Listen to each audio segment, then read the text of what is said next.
खाली कौनो दिन ऐसा लाजन करे जा जान लेके जाई ए दुनिया से चिला चिला प्यार अपन बताइबू दिल नहीं हम मरते मरते तहके इतना बदनाम करे कि तू ही हमार लाश शमशान लेके जाइबू। तू भी हमर लाश शमशान लेके जाई।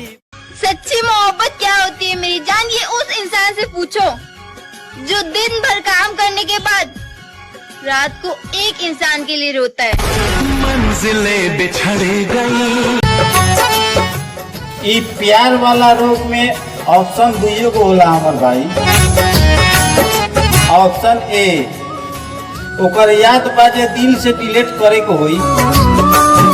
ऑप्शन बी ना तो तोहरा मरे को होई। यही बीच दीवाना भगवान से क्या बोल उठा था हमर भाई मन सब कि किस्मत में हमरा ओकरे के सेट कर दी, ई ब्लूटूथ डिवाइस जैसन हमरे से कनेक्ट कर दी, ई ना होई तो जिए की कोनो उम्मीद नहीं है।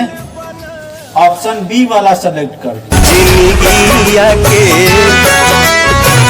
खेला समझ में न आवे कि अपना माई के झूठा कसम खाई तहरा के यकीन तक न होई दी आ पूरा करी तोहरा ख्वाहिश। आजकल के प्यार ब्लूटूथ जैसन हो गइल बा हमार भाई, पास रहब तो कनेक्ट आ दूर जाइब तो Search for new device.